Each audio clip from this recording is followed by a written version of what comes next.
말씀입니다. 시편 17편 9절에서 15절까지의 말씀 교독하도록 하겠습니다. 내 앞에서 나를 압제하는 악인들과 나의 목숨을 노리는 원수들에게서 벗어나게 하소서. 그들의 마음은 기름에 잠겼으며 그들의 입은 교만하게 말하나이다. 이제 우리가 걸어가는 것을 그들이 애워싸서 노려보고 땅에 넘어뜨리려 하나이다. 그는 그 움킨 것을 찢으려 하는 사자 같으며 은밀한 곳에 엎드린 젊은 사자 같으니이다. 여호와여, 일어나 그를 대항하여 넘어뜨리시고 주의 칼로 악인에게서 나의 영혼을 구원하소서. 여호와여, 이 세상에 살아있는 동안 그들의 분깃을 받은 사람들에게서 주의 손으로 나를 구하소서. 그들은 주의 제물로 배를 채우고 자녀로 만족하고 그들의 남은 산업을 그들의 어린 아이들에게 물려주는 자니이다. 15절 함께 합독하겠습니다. 나는 의로운 중에 주의 얼굴을 배우리니 깰 때에 주의 형상으로 만족하리이다. 아멘. 이번 주에는 시편 17편 말씀을 계속 보고 있습니다. 지난 수요일에는 17편 1절에서 5절까지의 말씀을 보았습니다. 마음의 진실함, 입술의 진실함, 행함의 진실함이라는 제하의 말씀을 나누었고요. 어제는 17편 6절에서 8절까지의 말씀을 나누었습니다. 하나님은 어떤 분이신가? 하나님은 우리의 기도를 들으시고 응답하시는 분이시다. 하나님은 죽게 피하는 자를 구원하시는 분이시다. 하나님은 하나님의 자녀를 지키시고 보호하시는 분이시다. 이렇게 말씀을 드렸습니다. 오늘은 이어서 시편 17편 9절에서 15절 말씀을 보려고 합니다. 9절에서 15절에서는 이 악인이라고 부르기도 하고 원수라고 부르는 존재가 나옵니다.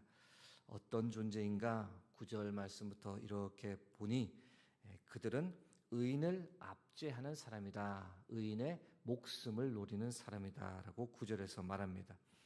10절에서는 좀 난해한 표현이 나오는데 그들의 마음은 기름에 잠겼으며 원어로도 좀 해석하기가 난해합니다. 그러나 전하고자 하는 뜻은 이 악인들, 원수들은 마음이 무감각한 사람이다. 다른 사람에 대한 연민이나 동정, 불쌍한 마음을 느끼지 못할 정도로 굉장히 잔인하다라는 뜻을 전달하고 있습니다. 11절에서는 이 악인, 원수라는 존재가 어떤 사람들이냐? 하나님의 길을 걷는 이 의인들을 애워싸고 넘어뜨리려고 한다. 12절에서는 악인과 원수를 이 사냥감을 노리는 사자에 비유하고 있습니다. 이 의인들을 죽이려고 은밀하게 엎드려져 덮칠 기회만을 보는 이 사자와 비유하고 있습니다. 이 시편 저자인 다윗이 누구를 지금 악인이다, 누구를 원수라고 말하는지는 불분명합니다. 사울을 염두에 둔 것인지 아니면 압살롬을 염두에 둔 것인지 아니면 이 블레셋 족속을 염두에 둔 것인지는 명확하게 알 수는 없습니다.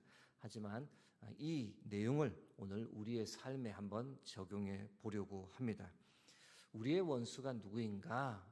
우리의 대적자라고 할 수 있는 이 사단, 이 마귀의 세력으로부터 우리가 어떻게 그들과 싸워 승리하고 이 세상에서 믿음을 지킬 것인가, 그것을 한번 생각해 보기 원합니다.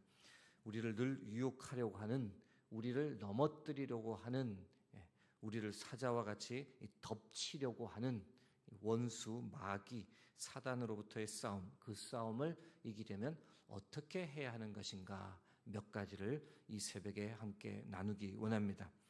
존 파이퍼라고 하는 목사님이 계시고 칼럼에서 이런 글을 한번 쓰신 적이 있습니다. 우리가 항상 깨어 있어야 하는 까닭은 언제든지 우리를 넘어뜨릴 수 있는 초자연적인 적이 우리 주위에 늘 있기 때문입니다. 성경은 이 초자연적인 적을 마귀라고 부릅니다. 그의 목적은 우리의 눈을 멀게 하고 우리를 어리석게 만들고 우리를 불행하게 만드는 것입니다. 그는 우는 사자와 같이 삼킬 자를 찾아 돌아다니는 우리의 대적입니다. 사단은 가능한 많은 이들을 파멸의 길로 끌어가려고 오늘도 최선을 다하고 있습니다. 여러분 혹시 이 마귀, 사단의 존재를 한번 경험하셨습니까? 혹시 어떤 유혹을 받아보셨고 그 유혹을 어떻게 극복하셨습니까? 베드로전서 5장 8절에서 9절 말씀 읽어드립니다. 근신하라, 깨어라. 너희 대적 마귀가 우는 사자같이 두루다니며 삼킬 자를 찾나니 너희는 믿음을 굳건하게 하여 그를 대적하라. 이는 세상에 있는 너희 형제들도 동일한 고난을 당하는 줄을 알미라. 깨어 있어라. 믿음을 굳건하게 해라. 그리고 마귀를 대적해라 라고 베드로전서 말씀이 선포합니다. 어떻게 하면 마귀를 대적하고 승리할 수 있는가, 깨어 있을 수 있는가 몇 가지만 나누고자 합니다. 가장 먼저는 하나님을 가까이 하는 것이 중요합니다. 마귀를 대적하려면 하나님을 가까이 하라.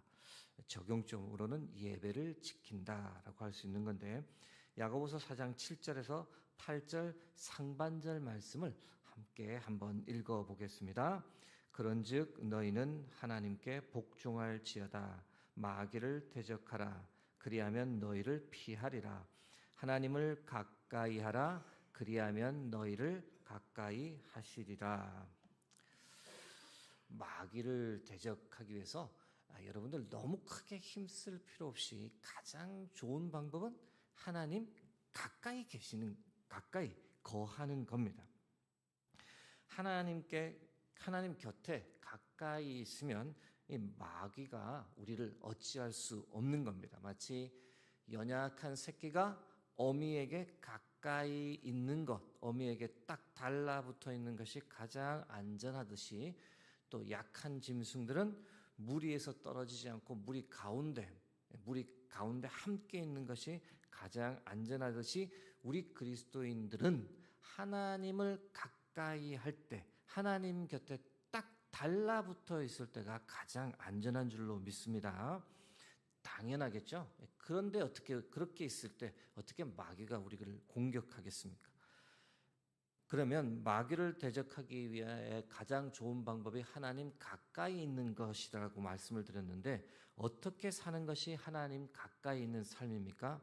가장 기본적인 출발점이 무엇이냐? 바로 예배를 드린다, 예배를 사수한다라는 겁니다.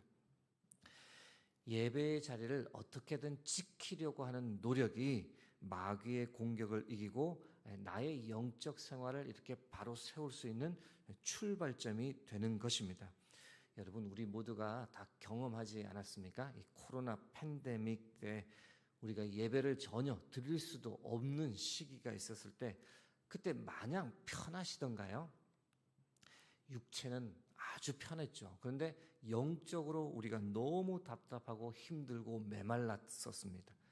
사랑하는 성도 여러분, 하나님께 예배드리는 것, 이 예배드리는 자리를 사수한다는 것, 우리가 영적 존재이기 때문에 예배를 통해서 하나님의 말씀과 힘과 위로를 받는 존재입니다. 그래서 그 예배를 지키는 것이 무엇보다도 중요합니다.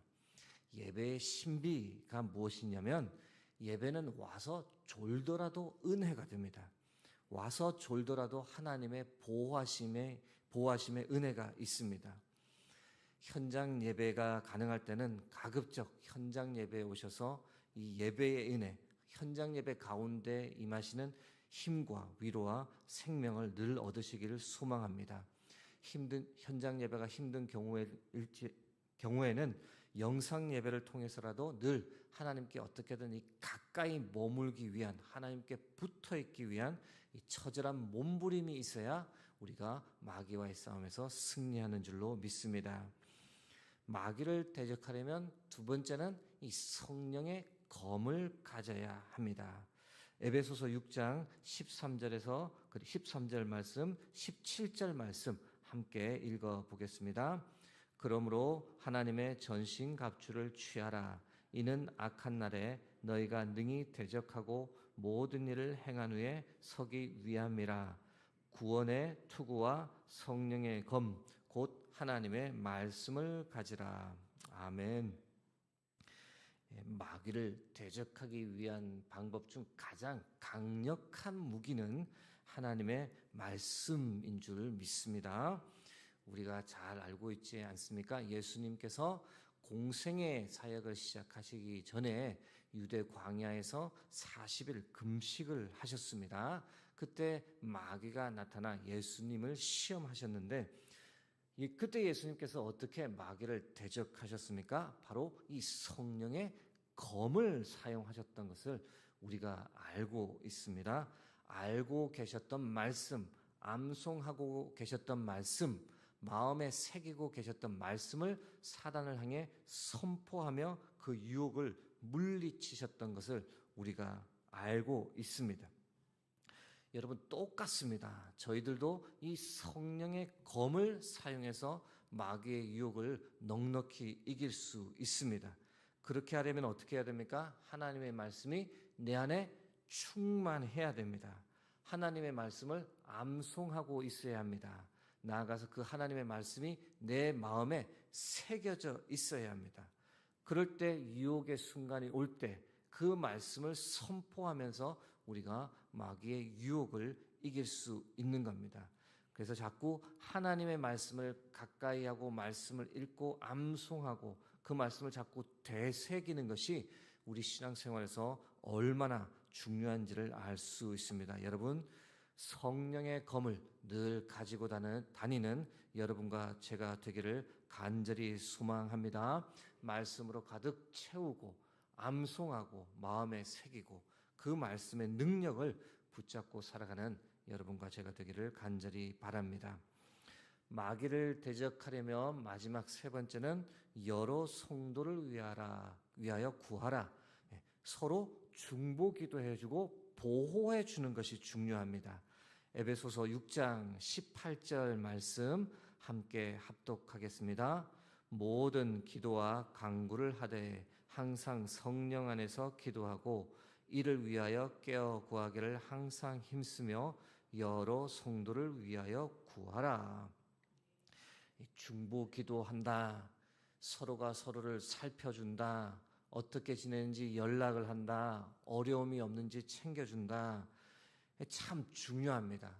그래서 구역의 식구들을 돌보아준다라고 하는 것이 참 중요한데요. 저희들도 지금 쉽지 않은 시간을 저희 교회가 보내고 있지만 그럼에도 불구하고 구역 식구 중에서 너무 교회 생활에서 이탈되어 있는 무리에서 너무 멀리 떨어져 있는 이들이 없는지 한번 살펴볼 필요가 있습니다. 하나님께 가까이 나오려고 노력은 하는데 그렇게 잘 되지 않는 이들은 없는지 저희들이 한번 살펴볼 필요가 있습니다. 스스로 싸울 힘이 없는 상태에 마귀의 공격에 너무 쉽게 노출된 이들이 없는지 우리가 둘러보아야 합니다. 실은 우리도 많이 힘들지만 우리 공동체 멤버들이 무리에서 너무 멀어지지 않도록 영적 유혹에 넘어가지 않도록 챙겨야 하는 것도 우리의 본분이고 책임입니다. 오랫동안 예배에 참석하지 못해서 영적으로 메말라 있는 상태에 있는 구역 식구들이 있다면 가능하면 한번 전화도 해보고 별일 없는지 살피고 기도 제목도 받아서 중보 기도해 줄 수 있는 그런 보호막이 서로 있어야 합니다. 혼자 싸우기는 쉽지 않은 싸움이 바로 영적 싸움이기 때문입니다. 말씀을 이제 정리하고자 합니다. 여러분 마귀를 대적하여 오늘도 승리하는 하루가 되기를 주의 이름으로 축복합니다. 그렇게 하기 위해서 먼저 하나님을 가까이 하는 삶, 예배의 자리를 사수하는 삶을 살아야 합니다. 두 번째는 성령의 검을 가지고 있어야 합니다. 하나님의 말씀으로 무장되고 이 하나님의 말씀을 언제든지 사용할 수 있는 준비가 되어 있어야 합니다. 마지막으로 우리 주위의 형제 자매들을 돌보고 기도하며 서로가 서로에게 보호막이 되어주기 위해서 노력해야 합니다. 그렇게 살아가는 복된 하루가 되기를 주의 이름으로 축복합니다. 기도하겠습니다. 우리를 고아와 같이 버려두지 않으시고 늘 함께 하시는 하나님, 존귀와 찬송과 영광을 주께 올려드립니다. 하나님, 우리를 불쌍히 여겨 주옵소서. 강구하오니 우리가 마귀를 대적하여 넉넉히 승리할 수 있게 하옵소서. 우는 사자같이 두루다니며 우리를 삼키려는 마귀를 능히 대적할 수 있는 힘과 능력을 더하여 주옵소서. 하나님을 더욱 가까이 하는 삶 살게 하옵소서. 성령의 검을 가지게 하옵소서. 끝으로 주의 형제 자매들을 살피고 그들을 중보하며 함께 보호하게 되어주는 삶 살게 도와주옵소서. 302번째 1000번째 헌금을 드립니다. 드린 귀한 손길 가운데 하나님께서 복의 복을 더하여 주옵소서. 감사드립니다. 오늘도 주 안에서 모두가 승리하는 수유동교회 성도님들 될 수 있도록 붙잡아 주시옵소서. 감사드리며 존귀하신 예수 그리스도의 이름으로 기도드립니다. 아멘.